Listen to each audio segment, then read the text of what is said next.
Thank you so much for joining us for special coverage of Austin's runoff election tonight. I'm Quita Culpepper. And I'm Brian Mays. Kirk Watson projected to be the next mayor of the city of Austin. Here's a look at the very latest numbers.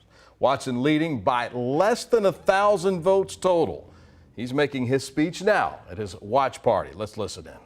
When we choose to work together, we will heal old divides and solve old problems. When we choose to work together, Austin's future will get brighter and brighter and brighter. I promise. Thank you all very much, and God bless Austin.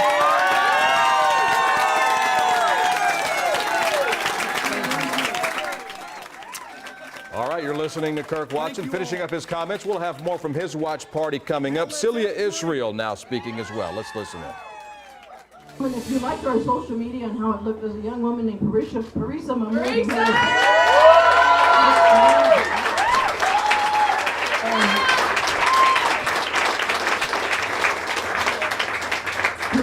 had to hear my personal story way too often, and then convert it into cool graphics that you guys would click on and say, yes, I'll go volunteer, yes, I'll give you more money. Yeah.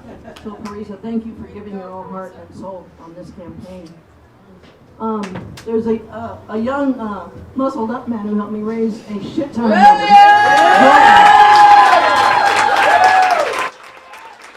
All right, and we're listening to Celia Israel at her watch party as well. Again, 50% to 50%, a very close race right now. Closer, I think, than I've ever seen here in Austin. And KVUE managing editor of political content, Ashley Godot, is here to help break down the results. Yeah, Brian. Go ahead. I can't believe how close it was. This mayoral race in Austin is as close as I can ever remember. Yeah, absolutely. I think it's as close as anyone can ever imagine. We're talking about a very small number of votes between the two of them. And particularly what's interesting about this is Celia Israel won Travis County. Kirk By Watson, 17 votes. By 17 votes. Wow. Kirk Watson lost Travis County but wins the mayoral race because Hayes County, where all of 32 people cast ballots in this election, but 27 of those went to Kirk Watson, 5 went to Israel. And then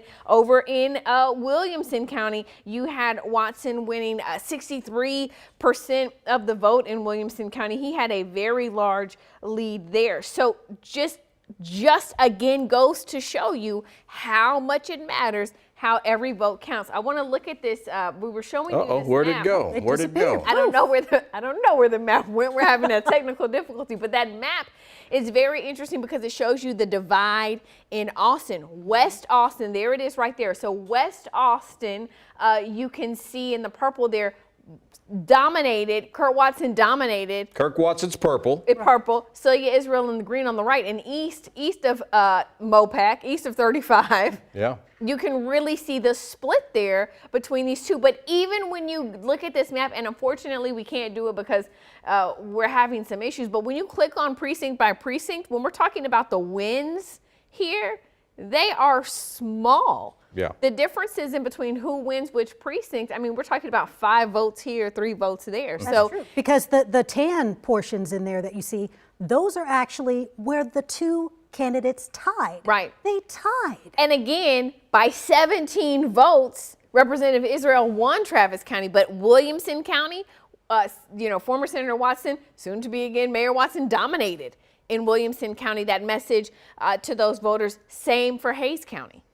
Amazing that Austinites living in Williamson County decided this race at the end of the day. The voting turnout, horrible in all aspects. In every county. I think 17% of the registered voters in Travis County voted, which is just abysmal. I can't believe it.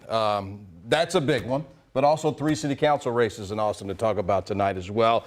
District 3 made up of East Austin. We had another close race here, Ashley. Yeah, indeed we did. So you have Jose Velasquez and Danielle Silva. So when they went head to head in November, this was a much tighter race. We were talking about a 2-point race here, but you can see Jose Velasquez in 53%, projected to be the winner, obviously, of this race tonight. So pretty interesting race there, but he was ahead in November. Pulls ahead tonight. And let's talk a little bit about District 5. That covers South Austin. You can see the numbers here with Ryan Alter. Now this race is also really interesting to me because Stephanie Bazan was in the lead in November. She had 29% to Ryan Alter's 25%. And you can see, again, you put in the work. You have to motivate people to vote in a December runoff. You have to get your message to voters to get your supporters to go out. There is no big race at the top of the ticket. Obviously, the mayor's race was not a big enough race to pull people in. And so, you can just see the folks in District 5 decided, to go vote for Alter. District 9, another one that was up for election tonight. That, of course, is downtown, including the UT campus. This race was also very tight. You can see the result there. Just 2 percentage points. It was a very close race all night. That wasn't the case during the November election. Zoe Quadri had an 8-point lead over Linda Guerrero. And Guerrero, I think in the runoff was really talking more about that name. If that name sounds familiar, Guerrero, yeah, the park is named after her dad. There are some things named after her uncle. Her family has a long-standing reputation in Austin. And so I think that message was really sold to voters during the runoff, but it still wasn't enough. Zoe Quadri had a lot of big endorsements, and they seem to have paid off. Again, not a lot of people voting, but the folks who did vote, they made the decision. The people of Austin decided just a few thousand people are going to make decisions for the rest of us. And they were okay with that, and these are the results we have tonight. They made the votes tonight. Let's go to Ford Sanders. He's at Kirk Watson's watch party, the next mayor of Austin, with the mayor-elect tonight. Ford? Yeah, absolutely. We're here with our projected mayor-elect, Kirk Watson. Kirk, super general, we talked about this, but just overall reaction, such a tight race. How does it feel going to see this runoff? It's all paying off now, right? Well, I'm very happy. Of course, it's a great night. This is something we were working very hard for, but it's also, now that it's the end, it's also the beginning. And I'm respectful of those that voted for my opponent. And tomorrow we're all one Austin, and I hope we all work together, and I will do everything I can to make sure that we move this city forward. The key word here, the beginning, something you and I have talked about. You talk about that proven track record, but now we're moving forward. We're going to talk about new policies and a new track record. How important is it for you to let Austinites know that you're here for them? Well, I am here for them, and that's been what the campaign's all about. I love this city.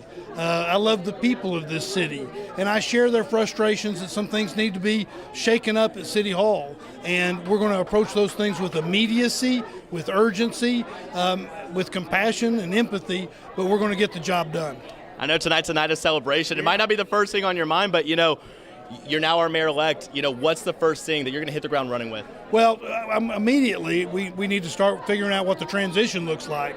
The runoff took 5 weeks that we otherwise would have used for a transition, and of course we have the holidays. But I feel very comfortable. Tomorrow morning we'll wake up and we'll start that process. When I get into office, the first thing I want to do on the very first day is I want to create a blue ribbon task force that will focus on child care, because I want Austin to be the best city in America to raise a kid, and we need to get started. And that is our mayor-elect, Kirk Watson, just finding out here not long ago, just 10, 20 minutes ago. Everyone here celebrating. Back to y'all. All right, Ford, thank you very much. And as he said, Mayor-elect Kirk Watson. And for more details on these election results, you can head to kvue.com/votetexas.